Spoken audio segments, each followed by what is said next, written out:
Hi friends, Bihar special के last class में हमने बिहार के जलवायु के बारे में पढ़ा था और उसी को कंटिन्यू करते हुए आज हम पढ़ेंगे कि बिहार की जलवायु के आधार पर बिहार में कितनी ऋतुएं पाई जाती है। तो जलवायु के आधार पर बिहार में 3 ऋतुएं पाई जाती है।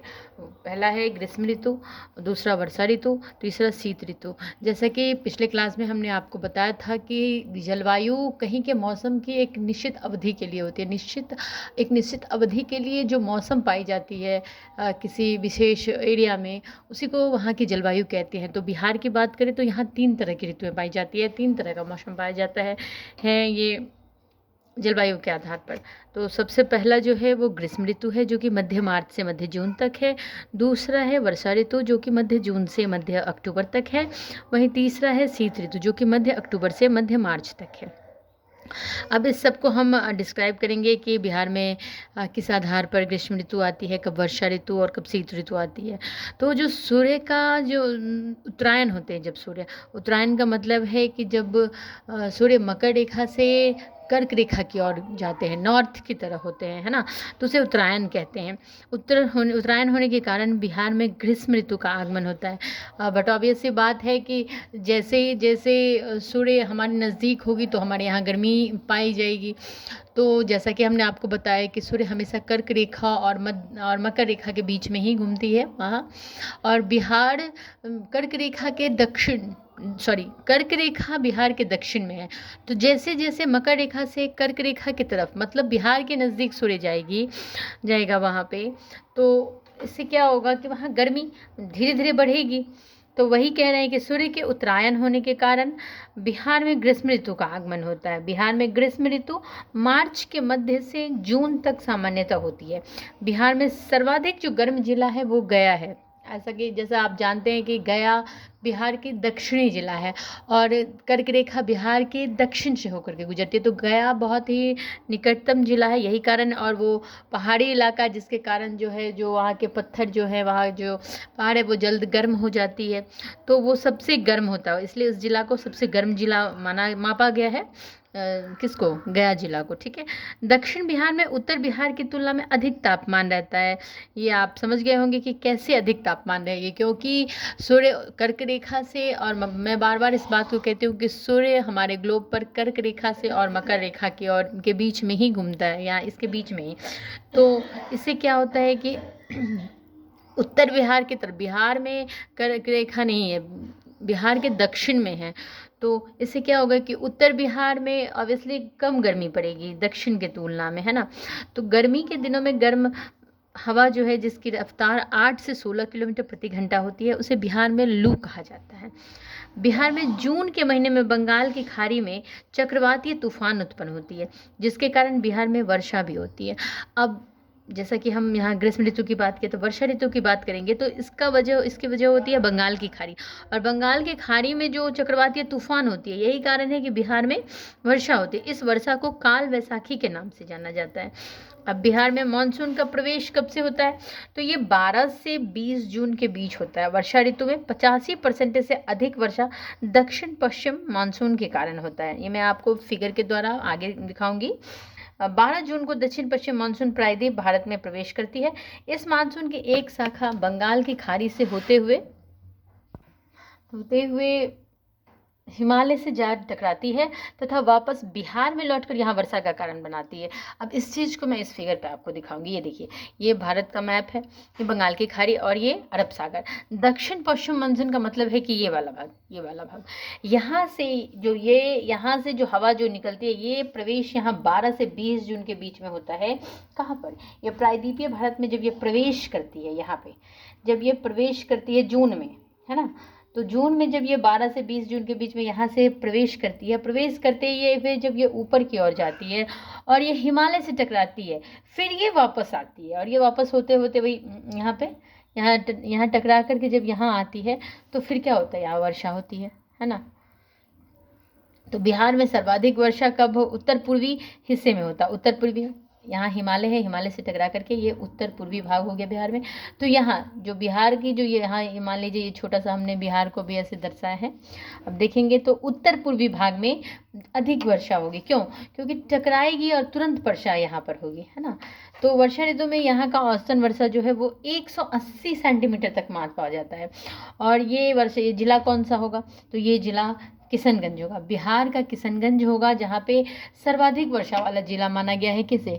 किशनगंज को। जैसे कि मैंने बताया कि गया सर्वाधिक गर्मी वाली जिला मानी गई, उसी तरह वर्षा वाली अगर बात करें तो वो किशनगंज होगा। क्यों? क्योंकि ये हिमालय से टकरा करके पूरब उत्तर भाग से जब बिहार में लौटती है ये हवा, तो यहाँ जा करके वर्षा कराती है, और ये वर्षा सबसे पहले किशनगंज में होती है और सर्वाधिक वर्षा होती है। तो बिहार में उत्तर से दक्षिण आने पर मानसून कमजोर होने लगता है। आप देखिए, मानिए कि ये बिहार है, तो ये हम आपको यहाँ आप सीधे देखेंगे कि ये बिहार का मैप है, और ऊपर जब बिहार से ये देखिए, ये जो उत्तर पूर्वी भाग वाला ये जिला है सबसे पहले किशनगंज है, और यही वो जिला है जहाँ सर्वाधिक वर्षा होती है। ठीक है, लगे हाथ हम यहाँ ये गया को भी देखते हैं। ये देखिए मैप पर में गया को देखिए, ये गया है, इसका जो ये दक्षिण ये भाग है, देखिए ये भाग, ये यही जिला है जहाँ पे सबसे अधिक गर्मी पड़ती है, और ये जिला किशनगंज है जहाँ पे सर्वाधिक वर्षा होती है। ठीक है, तो देखिए अब जब हम उत्तर से दक्षिण की ओर आएंगे, उत्तर से दक्षिण की ओर पर आएंगे, यहाँ से जैसे कि ऊपर से नीचे की ओर आएंगे, तो ऑब्वियसली वर्षा कम होगी, मतलब मानसून कमज़ोर पड़ेगा, है ना। तो जैसे ही कमज़ोर होगा तो वर्षा भी कम होगी, तथा इसी प्रकार पूरब से पश्चिम जाने पर भी मानसून कमज़ोर होने लगता है। इस प्रकार बिहार में सबसे कम वर्षा वाला जो क्षेत्र है वो दक्षिण पश्चिम है। ऊपर से यहाँ इस तरह से जब हवा प्रवेश करेगी, जब नीचे आएगी तो इधर कमज़ोर होगा, और यही हवा ऐसे जाएगी तो ऑब्वियसली यहाँ इस इलाका में ज़्यादा ये मानसून मजबूत होगा और इधर आके कमज़ोर हो जाएगा, है ना। तो यही है, इसी बात को हमने यहाँ लिखा है कि इस प्रकार बिहार में सबसे कम वर्षा का क्षेत्र कौन सा होगा? दक्षिण पश्चिम। बिहार में सबसे कम वर्षा वाला जिला है अरवल और औरंगाबाद। ये देखिए, जहाँ है आपका अरवल और यहाँ है ये आपका औरंगाबाद, ये दोनों जिला है, तो ये क्षेत्र है, लेकिन ये दोनों एक ऐसा है कि यहाँ पे सबसे कम वर्षा वाला जिला है ये। ऐसा डायरेक्ट क्वेश्चन पूछा जाता है कि बिहार में सबसे अत्यधिक वर्षा वाला जिला कौन सा है, तो वो हमने कहा आपको कि किशनगंज है, और वहीं सबसे कम वर्षा वाला जो क्षेत्र है वो दक्षिण पश्चिम। क्षेत्र की बात आएगी तो दक्षिण पश्चिम होगी, और जिला के नाम अगर पूछा जाए तो वो अरवल और औरंगाबाद होगा। ठीक है, बिहार के दक्षिण पश्चिम में औसतन वर्षा 100 सेंटीमीटर तक होता है, जो कि बिहार में सबसे कम है। पूरे बिहार में बिहार की जब अब देखिए, जब दक्षिण पश्चिम की बात करेंगे तो 100 सेंटीमीटर तक मानेंगे, लेकिन अगर पूरे बिहार में औसतन वर्षा की बात होगी तो वो 120 सेंटीमीटर होगा। ठीक है, तो हमने यहाँ पे ग्रीष्म ऋतु की बात करी, वर्षा ऋतु की बात करी, और अब हम शीत ऋतु की बात कर लेते हैं। बिहार में शीत ऋतु बिहार में शीत ऋतु का आगमन कब होगा? तो सूर्य के दक्षिणायन होने के कारण होगा। जैसे कि मैंने आपको बताया कि सूर्य कर्क रेखा से मकर रेखा के बीच में ही होता है। तो जैसे जैसे कर्क रेखा की तरफ सूर्य जाएगा तो क्या होगा कि वो बिहार के नज़दीक आते हुए होगा, है ना, तो गर्मी वहाँ पड़ेगी।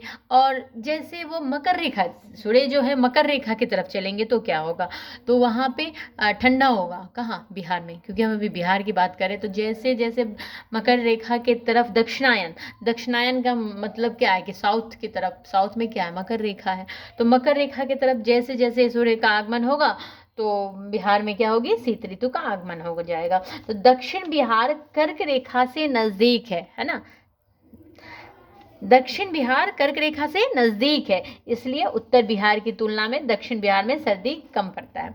अब बताइए, हाँ वही बात हो गई। उसी बात को अब जैसे कि पिछले बताया कि दक्षिण बिहार में जो है वो अधिक गर्मी पड़ेगी, है ना। क्यों?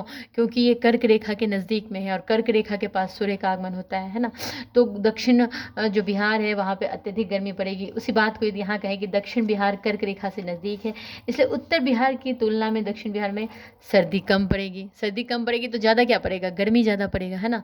वही बात है, दोनों एक ही बात हुई। बिहार का सर्वाधिक सर्दी वाला जिला कौन सा है? गया।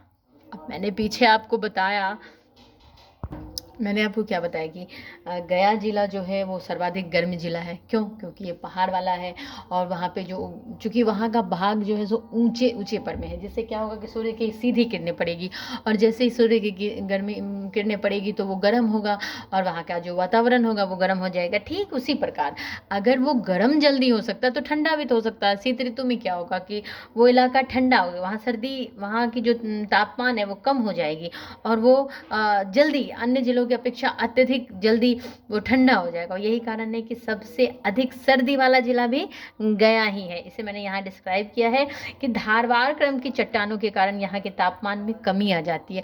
अब वो चट्टानें जो हैं वो जल्दी ऊंची हैं तो ठंडी पड़ जाती है। शीत ऋतु में यहाँ का औसतन तापमान 7 डिग्री सी से 10 डिग्री सी तक मापा जाता है। ठंडी के दिनों में यहाँ पर ओले के साथ तेज ठंडी हवाएं चलती है, जिसे शीतलहरी कहा जाता है। गर्मी में हमने इस हवा को लू कहा था और ठंडी वाली हवा को हमने क्या कहा? शीतलहरी कहा। तो गया एक ऐसा जिला है जहाँ सर्वाधिक गर्मी होती है और सर्वाधिक ठंडा होता है। वहीं अगर सर्वाधिक वर्षा वाले जिला की बात होगी तो वो किशनगंज होगा। शीत ऋतु में बिहार का औसतन तापमान 16 डिग्री सेल्सियस होता है। सी का मतलब होता है फ्रेंड्स सेल्सियस, ठीक है। तो आप समझ गए कि सबसे अधिक गर्मी वाला जिला गया, सबसे अधिक ठंडा वाला जिला तो गया और सबसे अधिक वर्षा वाला जिला तो वो क्या हो जाएगा? किशनगंज। हाँ, बिहार में